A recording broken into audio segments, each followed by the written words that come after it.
Amsterdam always looked like a dream. The canals catching the light at dusk, the narrow gabled houses leaning into each other like old friends, the cycling commuters weaving between tourists with practiced indifference. For decades, this city was the blueprint for how a European capital could be livable, progressive, and globally coveted at the same time. It attracted writers, bankers, artists, and tech executives. It was the city that somehow managed to be both a cultural institution and a functional modern metropolis. But something has changed. And the people who feel it most are the ones who built their lives here. Locals are leaving. Not in a dramatic exodus, not in headlines, not in the way that makes international news. They are leaving quietly, the way people always leave a place they once loved but can no longer afford to understand. And the question nobody in the Dutch government seems willing to answer openly is this: what happens to one of Europe's most iconic cities when the people who made it iconic can no longer live in it? If you have ever wondered why the cities we were told were the envy of the world are starting to feel like expensive museums with no visitors, you are not imagining it. Subscribe, because Empire Falls documents the kind of decline that mainstream media notices only after it is too late to stop. Amsterdam is not just a city in trouble, it is a case study in how a place can be loved to death. And the story of how it got here reaches deeper than housing prices or tourism statistics. It touches something older, something that empires have always faced when they stop growing inward and start hollowing out instead. Let us start where the cracks first became impossible to ignore. For most of the 20th century, Amsterdam was a city of neighborhoods. Not in the vague marketing sense that every real estate brochure uses to sell apartments.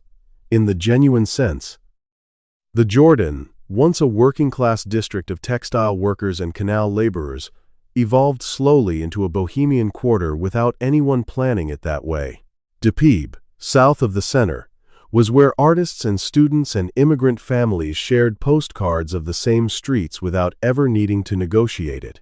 These were organic communities, the kind that take generations to build and can unravel in under a decade. The unraveling started in earnest around 2015. That was the year Amsterdam crossed a threshold that urban economists had been watching quietly.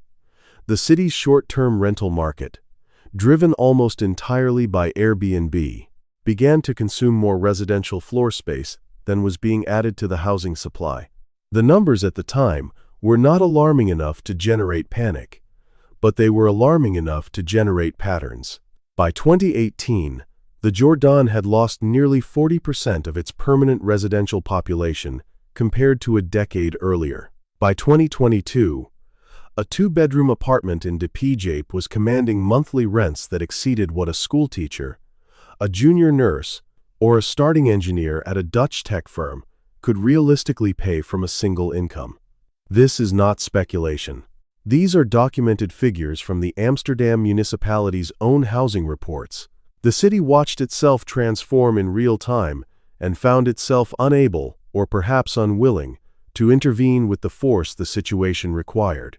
A former city housing official, speaking to Dutch media on the condition of anonymity, described the feeling inside the municipality as one of systemic inertia.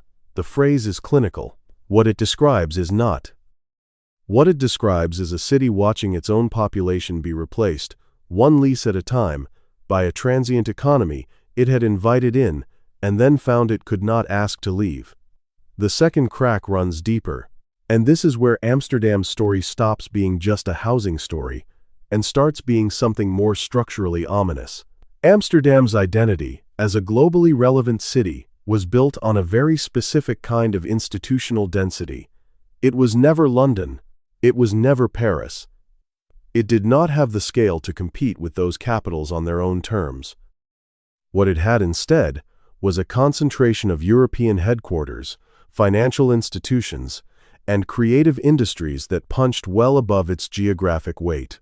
KPMG, Booking.com, Netflix, Europe, TomTom, Heineken's global operations. For a metropolitan area of just over 1 million people, the list of globally significant companies anchored here was extraordinary. Then Brexit happened. And for a brief, dazzling moment, Amsterdam looked like it had won. When the United Kingdom voted to leave the European Union, Amsterdam was positioned as the obvious beneficiary. The European Medicines Agency relocated from London to Amsterdam in 2019. The European Banking Authority followed a similar migration path. Financial firms began announcing satellite offices along the Zuidas, Amsterdam's gleaming financial district to the south of the historic center. Dutch officials celebrated. International business press wrote enthusiastic profiles. The city seemed to be entering a new golden chapter. But what happened next is the part that nobody is discussing with sufficient honesty. The talent that followed those institutions to Amsterdam did not stay. The international executives who arrived from London, New York, and Singapore discovered something about the city that the promotional materials had not adequately communicated. The housing market they were walking into was not the charming and affordable alternative to London that the relocation packages had implied. It was, in many cases, more expensive per square meter for quality centrally located apartments. The international schools were oversubscribed to the point of having waiting lists measured in years, not months. The expat communities that had previously given the city its cosmopolitan texture were themselves beginning to disperse, pushed out by the same forces that were displacing Dutch locals. A real estate broker who spent 15 years facilitating corporate relocations to Amsterdam described the shift to a Dutch investigative outlet in 2023 as follows: "We used to have people arriving, excited to plant roots. Now we get people asking how long they have to stay before they can negotiate a transfer." The European Banking Authority is headquartered in Amsterdam. The people who work there are, increasingly, commuting in from Utrecht, from The Hague, from cities an hour away by train, because Amsterdam itself has become financially punishing for the kind of mid-level professional who actually runs the day-to-day operations of a financial institution. The headquarters is there. The human infrastructure around it is quietly eroding. This is the signature pattern of urban decline in its most insidious form. The emblems remain. The logos are still on the buildings. The announcements are still being made. But the living tissue of the city, the teachers, and the young engineers, and the junior architects, and the families who plan their futures around staying, is being quietly expelled. Rome had its emblems too. Long after the Western Empire had lost the capacity to govern its own provinces, the Senate still met. The consuls were still appointed. The buildings were still magnificent. The form persisted. The substance had already left. Amsterdam is not Rome. But the structural rhyme is uncomfortable to ignore. If the housing displacement and the talent drainage represent the visible fractures, there is a third force at work in Amsterdam that is harder to quantify and arguably more culturally significant: the systematic inversion of what the city was actually for. Amsterdam built its global reputation on a very particular kind of urban philosophy. The city was, by design, for its inhabitants first. The bicycle infrastructure that became legendary worldwide was not built as a tourist attraction. It was built because Dutch urban planners in the 1970s made a conscious decision that the city should serve the people who lived in it, not the cars that passed through it.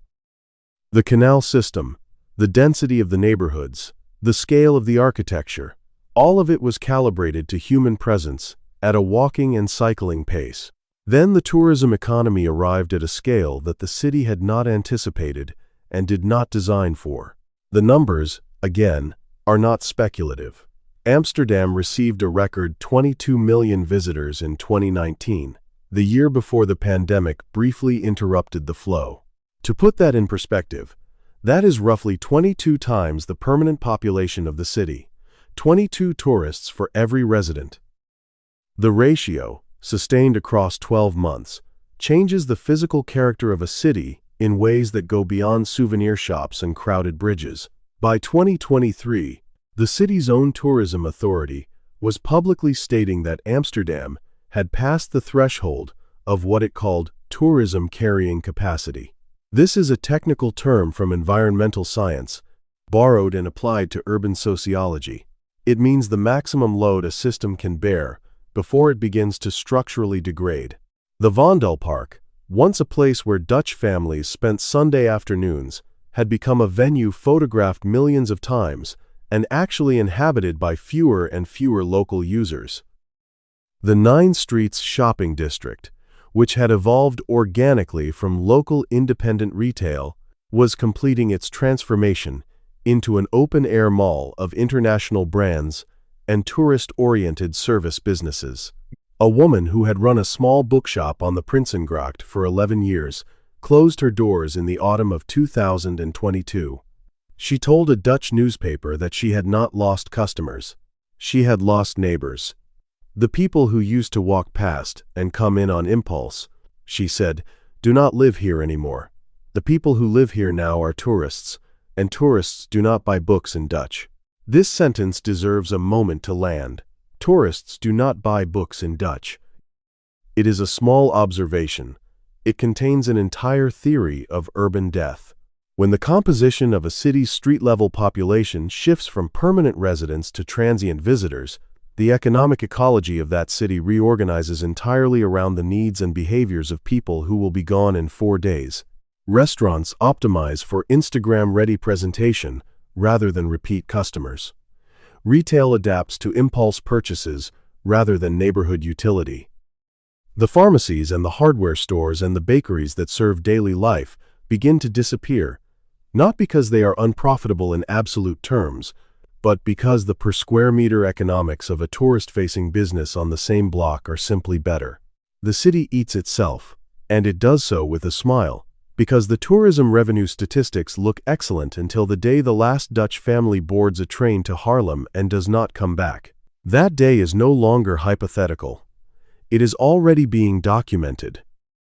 Between 2015 and 2023, the population of Amsterdam's historic center, the Canal Ring, and its immediately surrounding neighborhoods declined by an estimated 15% in terms of permanent Dutch residents.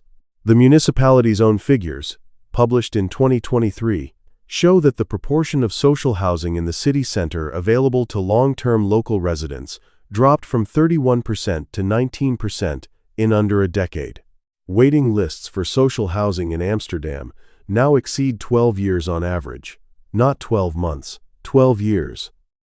A city that forces its own residents to wait 12 years for affordable housing has already decided, through policy and inaction alike, who it is willing to house. The answer, increasingly, is not you. The pattern locks in, and once it locks in, it is historically very difficult to reverse. There is a useful comparison here, and it does not require reaching back to antiquity to find it. Venice is the obvious one, and Amsterdam's urban planners have been aware of the comparison for years. Venice completed its transformation from living city to open-air museum over a period of roughly 40 years, from the 1970s to the 2010s. The permanent population of Venice's historic center peaked at around 175,000 inches the post-war period. By 2023, it had fallen below 50,000. The trajectory was not sudden. It was gradual. It was documented at each stage. And at each stage, the authorities concluded that intervention was too complicated, too economically costly, too politically difficult. Amsterdam is not Venice. The Dutch have a stronger municipal governance tradition, a more robust housing policy framework, and a more vocal population of civic advocates. Amsterdam has, in fact, introduced some of the most aggressive short-term rental restrictions in Europe in recent years, capping Airbnb rentals at 30 nights per year per property, and since 2023, banning new short-term rental registrations in the Canal Ring entirely. But the restrictions arrived after the damage had already compounded for a decade.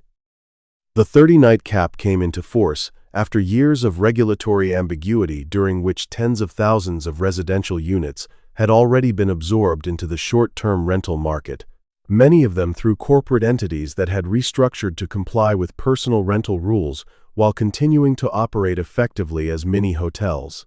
The regulations exist. The enforcement capacity has not kept pace with the scale of non-compliance. And the housing units that left the residential market during the unregulated years did not return to it when the rules changed. They were absorbed into different ownership structures, converted into boutique accommodations, or left vacant by investors waiting for the regulatory environment to shift again.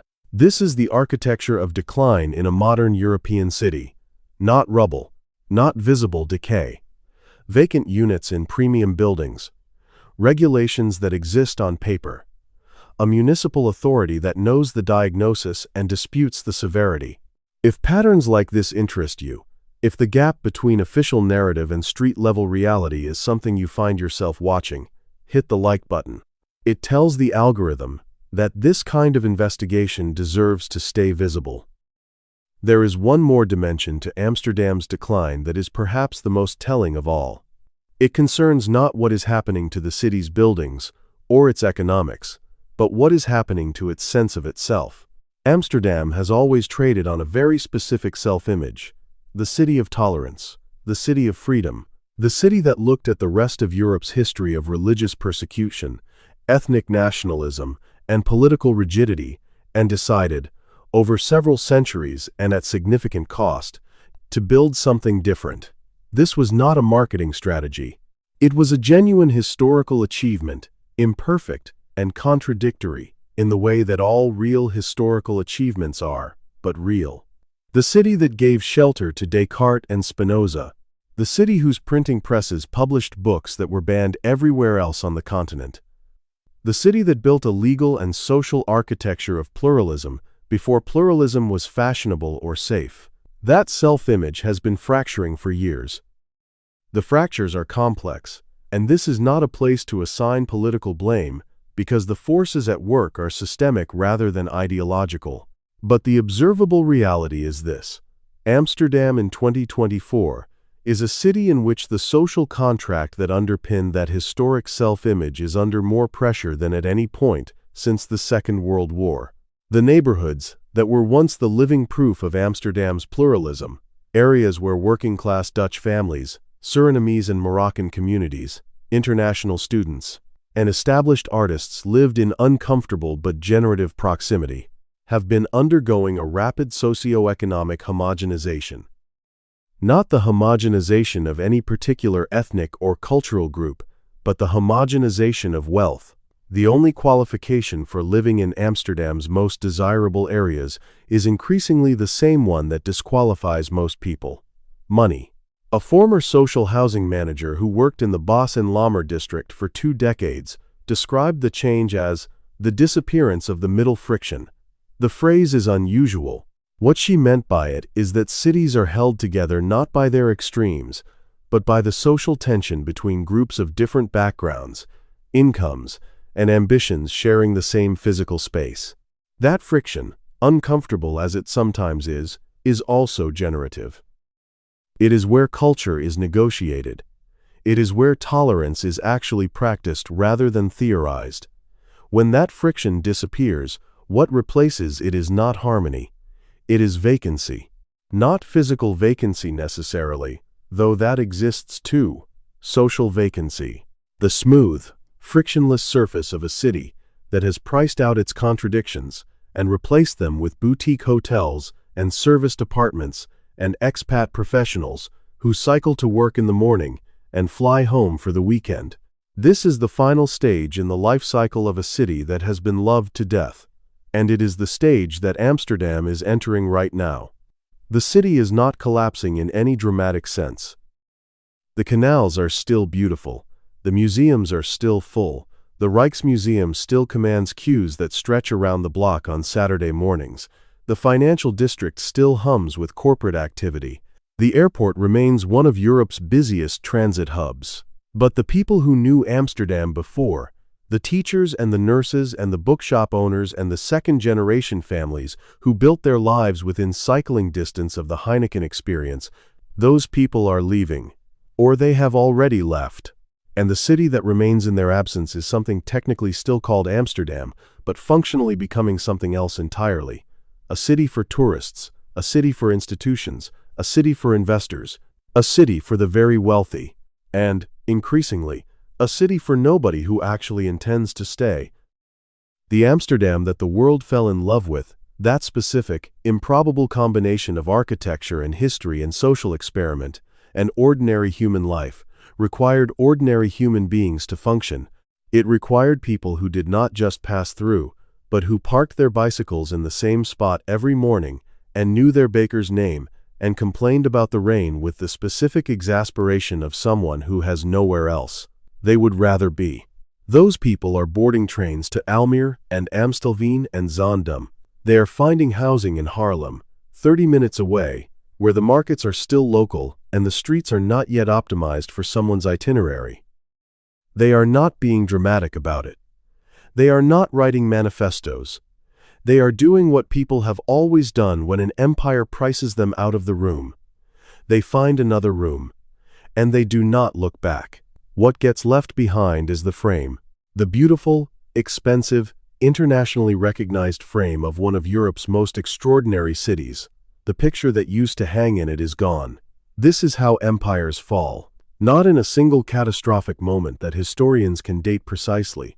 In a series of quiet departures that nobody officially announces and everyone eventually notices. The Golden Age does not end with a proclamation. It ends with a moving truck on a canal-side street at 6 in the morning, slipping away before the tourists wake up. Amsterdam is not the first city to face this reckoning. It will not be the last. The same pattern is visible in Lisbon, in Barcelona, in Edinburgh's Old Town, in the historic center of Dubrovnik. The specific mechanisms differ. The structural logic is identical. A city that becomes too valuable as an image becomes increasingly uninhabitable as a place. The signs were always there. They are legible now. Empires do not fall in a day. They fall in patterns. The pattern in Amsterdam has been building for a decade and is now impossible to read as anything other than what it is. The slow exit of a living city from its own body. If you want to keep watching the next ones collapse before everyone else notices, subscribe. The next chapter of Empire Falls is already